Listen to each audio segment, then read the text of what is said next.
There's no perfect man or woman anywhere. If you look at yourself, you know that you are not perfect. Then the next thing I want to say that, are you born again? If you're a child of God, how does God speak to you? When you wanted to give 200 naira to that person or in church, did God tell you to increase it? You wanted to overtake when you were driving and it just occurred to you. This might be ways by which God speaks to you. When it is time to get married, God will not shout from heaven, "Behold, Funke is your wife."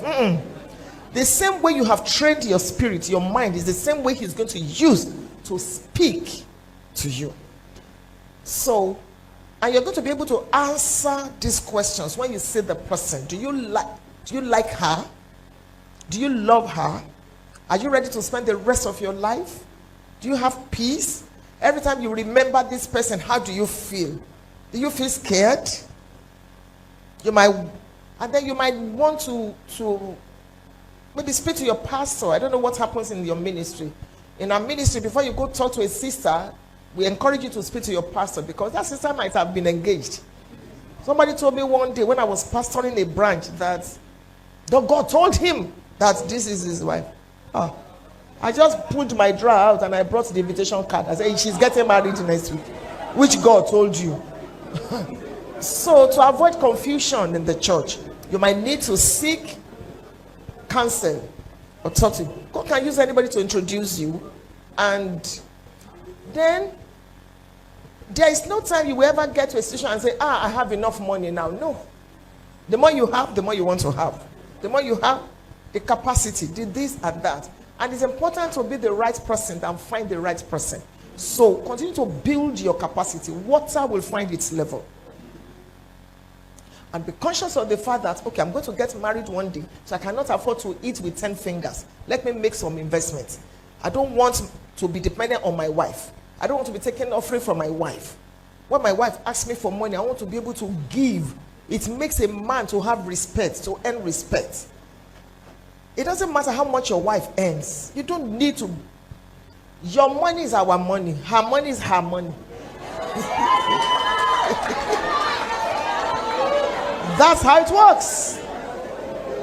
So stop putting your, look, men, you are going to be the one paying for this. So you pay for light, I will pay for something. You pay for this. It's because you don't have enough.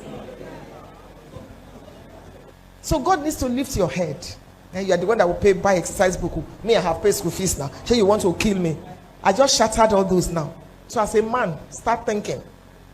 My husband is in full-time ministry, but he's also in full-time business. He plants pepper.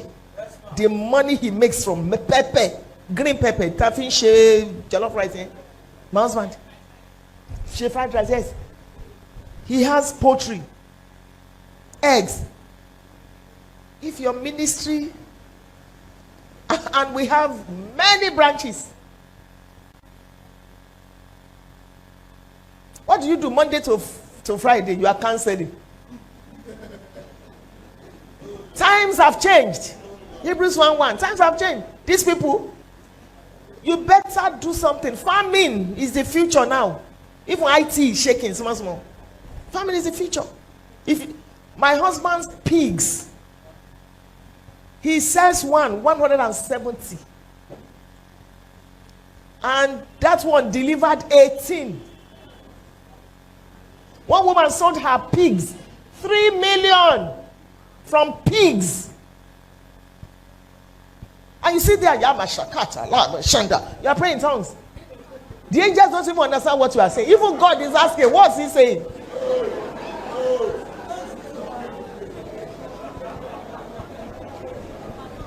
70% of the people in your church, you are still the one giving them taxi.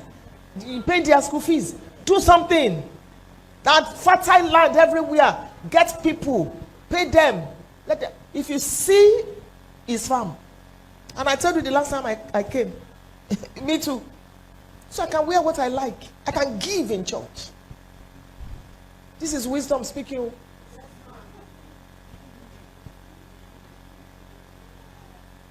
And I'm not, it's not that I'm not spiritual. God can meet all my needs. I heard that every bottle of Coke we drink, there's a family in this Nigeria, every Coke, every Fanta, they get something from it. So I quickly joined. One day it was only $10 I spent to buy shares. I shall bought. You see, these things they didn't teach us early. You take the whole world, just give me this line. Give me the whole world and give me Jesus. You should not be broke. You should not be poor.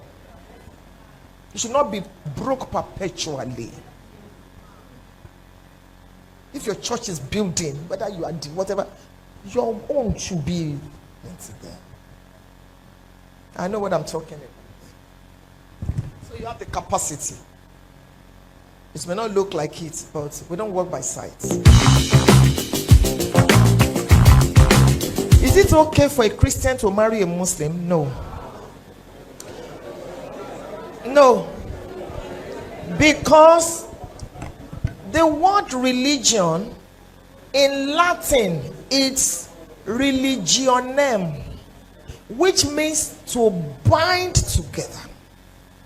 Religion, money, play crucial roles in marriage. After the wedding, you're going to realize that there will be conflict of faith.